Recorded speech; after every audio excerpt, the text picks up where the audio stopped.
can't borrow my car. I want to borrow your car. Great. He's a lieutenant in the Navy. Oh, boy. Navy man. Can't go wrong with that. You have to bring him by the house sometime.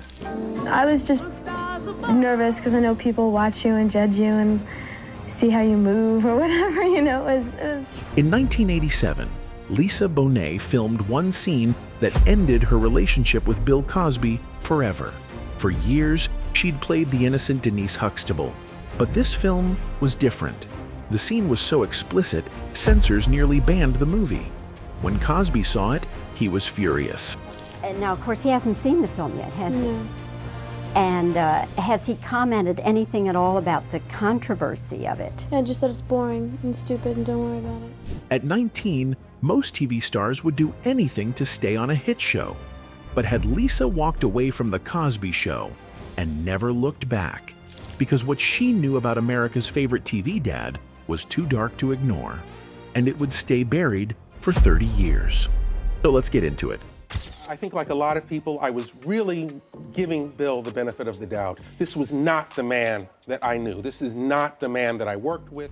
In 1984, television didn't know what to do with a strong, stylish black family that didn't fit the mold. Most shows either ignored black characters or boxed them into tired stereotypes.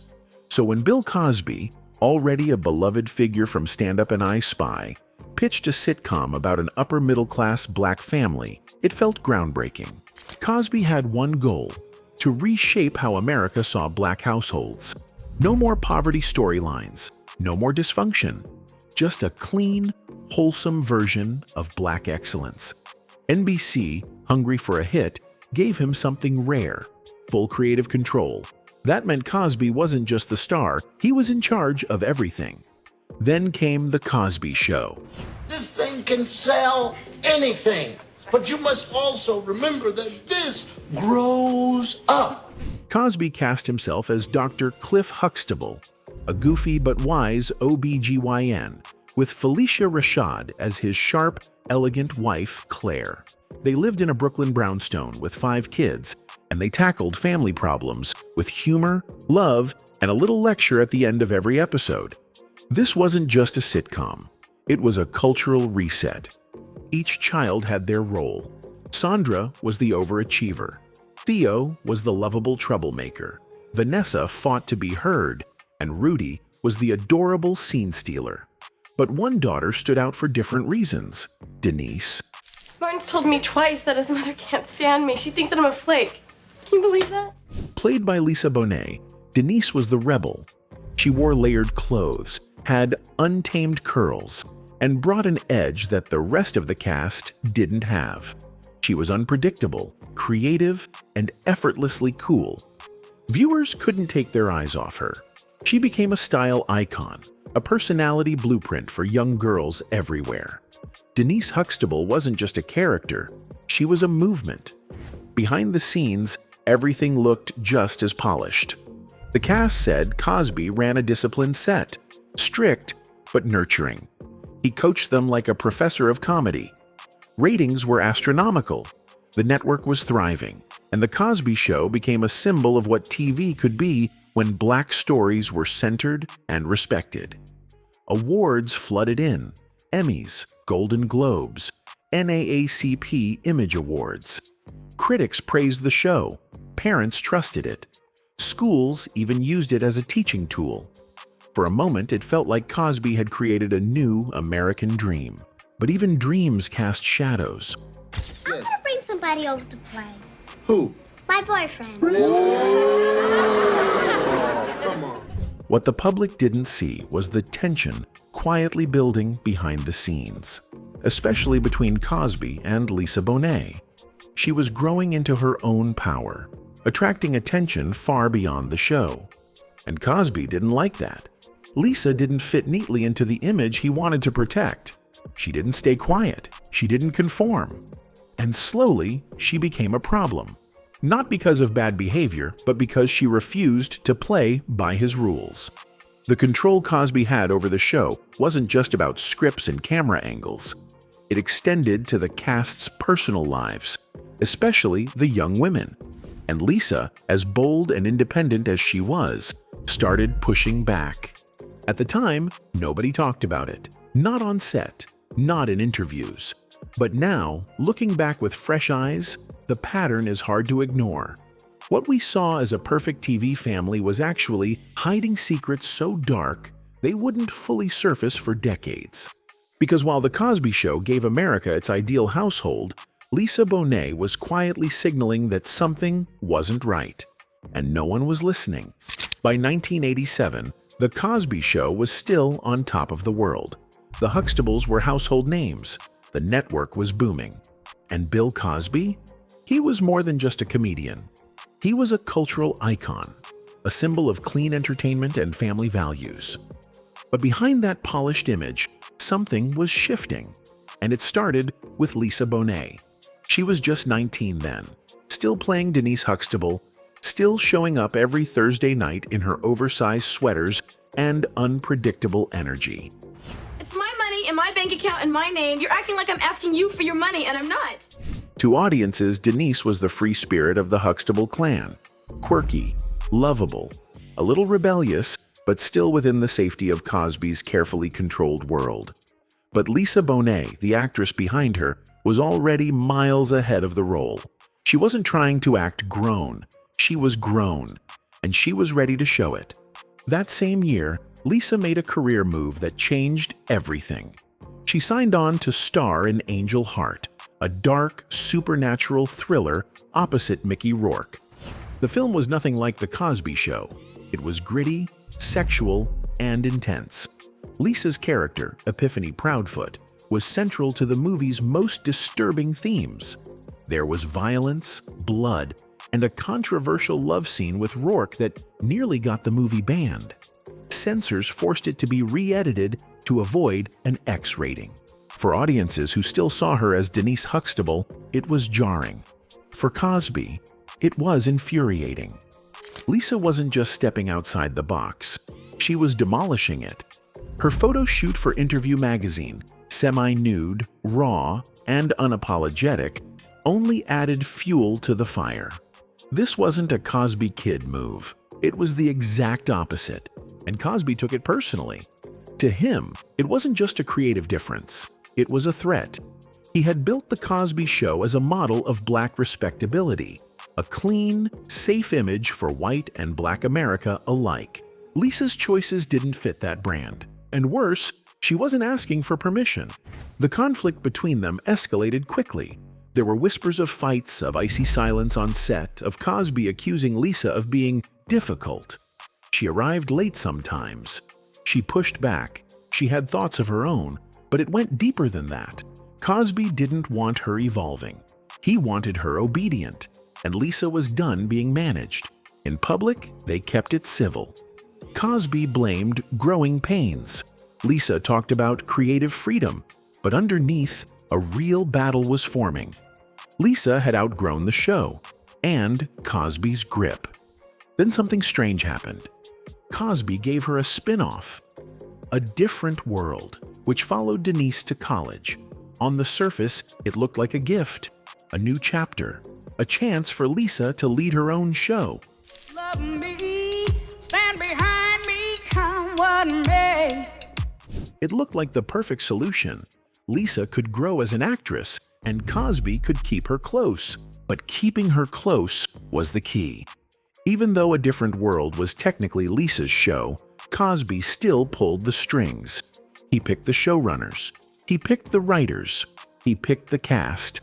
Lisa was the face of it, but Cosby was the architect.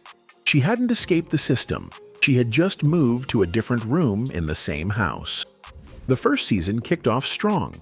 Ratings were great, thanks in part to being sandwiched between The Cosby Show and Cheers on NBC's Thursday night lineup. People were excited to follow Denise's next chapter. But behind the scenes, Lisa was growing frustrated. She wanted to push the show into deeper territory. Storylines about identity, class, real college struggles. She pitched ideas. She challenged scripts. She wanted the show to reflect real life. But her ideas were often shot down. The show needed to stay light, fun, family-friendly, just like Cosby wanted. The more she pushed for creative freedom, the more friction she created. And it was clear that not even a spin-off could fix the fundamental divide between her and Cosby. What started as a mentor-protege relationship had turned into a quiet standoff. Everyone around them could feel it. This wasn't going to last. By the end of A Different World's first season, the question wasn't if something was going to change. It was when. The family America had invited into their homes every Thursday night was beginning to unravel. Not in the scripts, but in real life. And Lisa Bonet was just the beginning. By the end of the first season of A Different World, the tension behind the scenes had grown too loud to ignore. Lisa Bonet had already stirred the waters with her daring artistic choices, her refusal to be boxed in, and her rising fame outside the world of The Cosby Show. But in 1988, she made a personal announcement that would rock her career and completely change the trajectory of her character, Denise Huxtable. Lisa revealed that she was pregnant with her first child. She was 20 years old, newly married to rock musician Lenny Kravitz, and preparing to become a mother. It was joyful news in her real life, but on set, it sparked panic. A Different World had only just found its rhythm. The show was designed as a lighthearted look at college life, following Denise as she learned how to grow up away from her wealthy Brooklyn family. The tone was young, optimistic, and aspirational. A pregnancy storyline didn't fit, not for what the network had envisioned, and especially not for what Bill Cosby wanted the show to represent.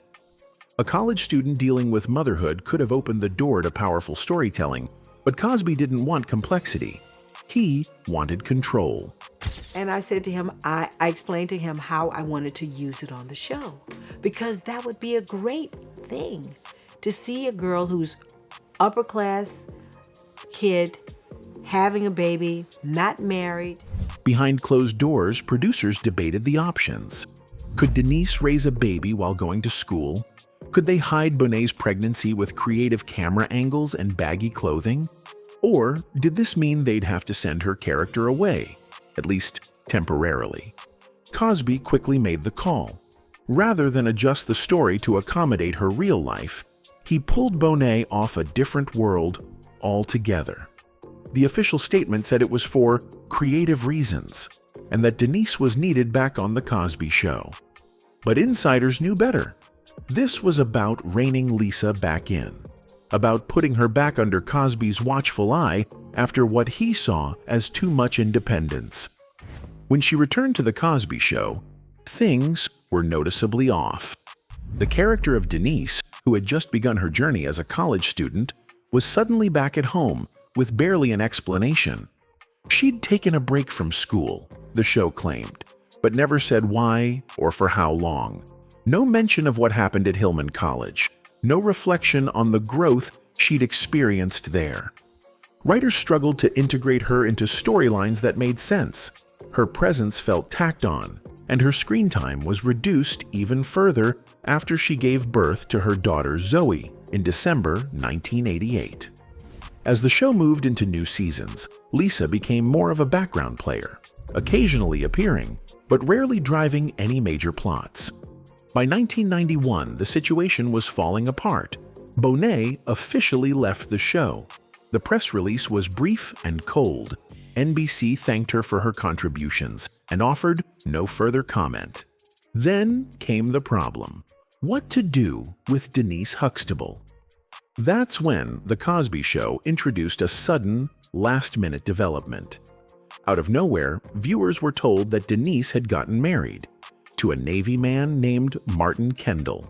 His character hadn't been deeply developed, nor had their relationship been shown on screen in any real way. See something? Something beautiful, huh? Now, Denise was not just married, but also a stepmother to Martin's young daughter, Olivia. To longtime fans, this felt like a jarring turn. Denise had always been the free spirit, the wanderer, the one who questioned tradition. Marriage, a stepchild, living overseas on a naval base. None of it aligned with what the audience had come to know about her. The writers seemed to know it too, because rather than explore this sudden marriage, they used it as a way to write her out. Denise was said to be accompanying Martin to Japan, where he was stationed with the U.S. Navy. With that one sentence, her storyline ended. No heartfelt goodbye, no big farewell episode, just gone. Even more telling was her absence from the 1992 series finale. Every major cast member returned for the emotional send-off, except Lisa Bonet. She was the only one missing. No mention of her character, no appearance in flashbacks, no final goodbye. After Denise Huxtable was quietly written off the show, married off to a Navy man and sent overseas, viewers were left puzzled. But behind the curtain, it wasn't just about storylines or creative differences. Lisa Bonet's quiet exit now seems less like a sudden plot decision and more like a carefully veiled retreat, because as her absence grew more permanent, so too did whispers of an uncomfortable truth about the man who created The Cosby Show, and the dark energy she had vaguely alluded to. Years later, in 2015, those whispers broke into the open. Joseph C. Phillips, who played Martin Kendall, Denise's on-screen husband, would become one of the few cast members to speak out publicly. In a candid and now-deleted blog post titled, "Of course, Bill Cosby is guilty," Phillips dropped a bombshell. What had once been murmured in corners of the set had been, in his words, an open secret. According to Phillips, Cosby's infidelity wasn't hidden. It was ambient. Bill sleeping around was a fact that, like the air, seemed to just be. You didn't have to see it or hear it to know it existed. Phillips admitted that he had once brushed it off as personal indiscretion, failing to understand the severity of what he was hearing, until it was too late. One moment in particular stuck with him. A woman, someone Phillips described as a friend who had worked with the show, confided in him that she had been drugged and assaulted by Cosby. She wasn't alone. Her story, painful and clear, would later echo almost identically in the accounts of more than 60 women spanning decades. Phillips wrote with guilt, "I felt for my friend, for the violation of her trust, loyalty, and body." But the truth wasn't just whispered in private conversations, it seeped through the set. Young actors, production staff, and guest stars alike operated in an environment where Cosby's power was absolute and his whims were unquestioned. There was no safe path for speaking out, especially for someone like Lisa Bonet, whose very spirit seemed at odds with Cosby's increasingly suffocating control. The more Lisa stepped into her own identity, artistic, bold, unafraid, the more friction arose. She wasn't just inconvenient to the brand Cosby had built, she was a threat to it. And what many now recognize is that her forced departure may not have been solely about her creative choices or even her pregnancy. It may have been about removing someone who saw too much. And he just pulls off that kind of regular guy character with an edge, so I think a lot of people can relate to him. Men can relate to him, women can relate to him. Reports from that era have since revealed Cosby's obsession with controlling his image at all costs. In one disturbing case, he allegedly leaked a damaging story to the tabloids about his own daughter, Erin's drug use, just to keep the National Enquirer from publishing a story tying him to partying with Sammy Davis Jr. and Vegas showgirls. One Enquirer staffer later said, "My editor told me that Daddy Cosby was the source. He ratted out his flesh and blood." It was a chilling trade. His daughter's reputation in exchange for his own protection. This obsessive image maintenance extended to the studio lot. Former crew members now recall strict access protocols, closed-door meetings in Cosby's dressing room, and the selective casting of young female guest stars who were quickly ushered into private conversations. No one dared to question it then. Cosby was NBC's golden goose. Careers depended on staying in his good graces. It's no wonder Bonet kept her distance. Anyway, when the world started hearing serious allegations about Bill Cosby back in 2014 and 2015, the cast of The Cosby Show found themselves caught in the middle of a storm they never saw coming. For years, they'd played America's favorite TV family. They laughed together, worked together, and in many ways grew up together in front of millions of viewers. But now, the man they once saw as a mentor, or even a father figure, was being accused of things that completely shattered that image. And just like that, everyone was forced to figure out where they stood. Some cast members defended him right away. Others stayed quiet. A few spoke carefully, choosing their words with visible caution. But no matter what they said or didn't say, one thing was clear. There was no easy answer. Let's start with Phylicia Rashad. She played the iconic Claire Huxtable, a character full of strength, grace, and intelligence. Off-screen, she was one of Cosby's most loyal supporters. When asked about the allegations in 2015, she famously told a reporter, "Forget these women." Later, she said her words were taken out of context, but the message still sparked backlash. Then, in 2021, when Cosby was released from prison after his conviction was overturned, Rashad tweeted in celebration, "Finally, a terrible wrong is being righted. A miscarriage of justice is corrected." But that tweet didn't go over well, especially since Rashad had just become the dean of Howard University's College of Fine Arts. The university had to step in and clarify that her personal views didn't reflect Howard's official stance. Malcolm Jamal Warner, who played Theo, took a more measured approach. In a 2015 interview, he talked about how heartbreaking it was to see the Cosby Show's legacy fall apart. For years, he said, the show helped fight negative stereotypes about black families on TV, and now we don't have that anymore. When he went on The Real in 2016, he summed up his feelings like this: "I'm in no position to defend him because I can't, but nor will I throw him under the bus."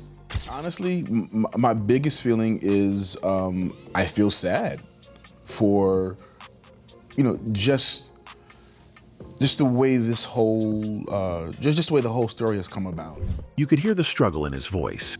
He was clearly torn between the man he knew and the stories now coming to light. Then there was Keshia Knight Pulliam. Everyone remembers her as Little Rudy. In 2015, she told Today that the allegations didn't match her experience with Cosby. She said, "That was never my experience with him." And during Cosby's 2017 trial, she even walked into court by his side. But she was quick to add that her support wasn't about agreeing with everything he may or may not have done. It was just her showing up for someone she once saw as a TV dad. Some cast members didn't say anything at all. Sabrina LeBeouf, Tempest Bledsoe, and Raven Simonet all stayed quiet. Maybe it was to protect their privacy. Maybe it was because they knew any comment would be picked apart from all sides. Whatever the reason, their silence spoke just as loudly as anyone else's statement. And then there was Lisa Bonet. For years, Lisa didn't speak publicly about the allegations, even as her name kept showing up in tabloid headlines. Rumors swirled about her early exit from the show and supposed tensions with Cosby, but she didn't feed into it. Finally, in 2018, she opened up, just a little. In an interview with Porter magazine, she said, "I don't need to say, 'I told you so.' I just leave all that to karma and justice, but I knew enough." When asked if she ever sensed something dark about Cosby, her answer was immediate. Always. She wasn't angry. She wasn't dramatic. Her tone was calm, resigned even. But her words hit hard. "If I had anything more to reveal, then it would have happened a long time ago," she said. "That's my nature. The truth will set you free." Lisa's quiet distance from The Cosby Show now felt like more than just creative differences.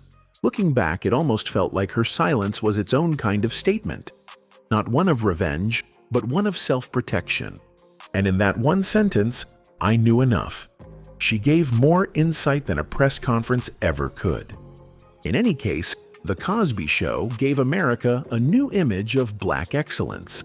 But behind the laughs, the sweaters, and the fatherly advice, there was something much darker lurking.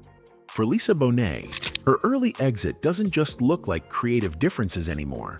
It looks like intuition, like survival. While the rest of the world was still clapping for Cliff Huxtable, she was quietly stepping away from something she clearly didn't trust. That's not rebellion, that's self-protection. In 2018, Cosby was found guilty, and even though his conviction was overturned in 2021, the damage to his victims, to his legacy, and to the people who once called him America's dad was already done. In the end, The Cosby Show's darkest secrets were never just about what one man did. They were about how much people were willing to ignore, to protect a legacy, a reputation, or a dream that never really belonged to them in the first place. Anyway, that's it for this video, folks. Bye.